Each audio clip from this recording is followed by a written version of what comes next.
एक शाम बुद्ध अपना प्रवचन खत्म कर अपने शिष्य के साथ गांव में घूमने निकले। तभी अचानक वहां एक खट्टा खट्टा सा आदमी आया और बुद्ध को अपशब्द कहने लगा। ये सुनकर बुद्ध मुस्कुराते हुए वहां से आगे बढ़ते रहे। बुद्ध को मुस्कुराता देख वो आदमी और गुस्से में आ गया और जोर जोर से चिल्लाकर बुद्ध को भला बुरा कहने लगा।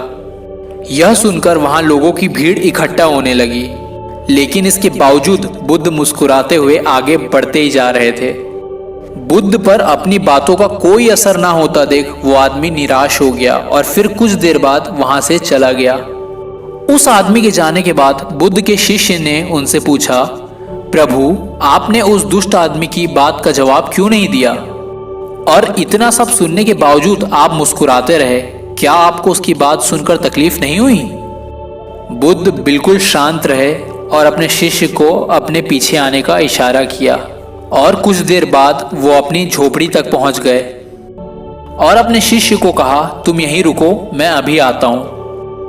कुछ देर बाद बुद्ध अपने हाथ में एक मैला कपड़ा लेकर आए और शिष्य को कहा, तुम अपने कपड़े उतारकर इसे पहन लो।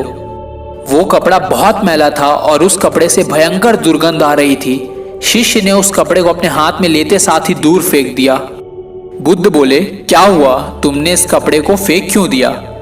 शिष्य ने कहा, हे बुद्ध, वो कपड़ा तो बिल्कुल मैला हो चुका है और उससे कितनी दुर्गंध आ रही है, मैं इसे कैसे पहन सकता हूँ? तब बुद्ध बोले, जैसे तुम इन मैले कपड़ों को ग्रहण नहीं कर सकते, बिल्कुल उसी तरह मैं भी उस आदमी द्वारा मुझ पर फेंके गए अपशब्दों को ग्रहण नहीं कर सकता। और इसे याद रखो, अगर तुम किसी भी इंसान के भला बुरा कहने पर क्रोधित हो जाते हो तो इसका अर्थ है कि तुम अपने साफ सुथरे कपड़ों को उतारकर दूसरों के फेंके हुए मैले और फटे पुराने कपड़ों को धारण कर रहे हो। दोस्तों, ये कहानी हमें बताती है कि हमें दूसरों के किए गए कृत्यों या बोले गए शब्दों से बिल्कुल भी अपना आपा नहीं खोना चाहिए और हमें अपने मन और विचार पर स्वयं नियंत्रण रखना चाहिए।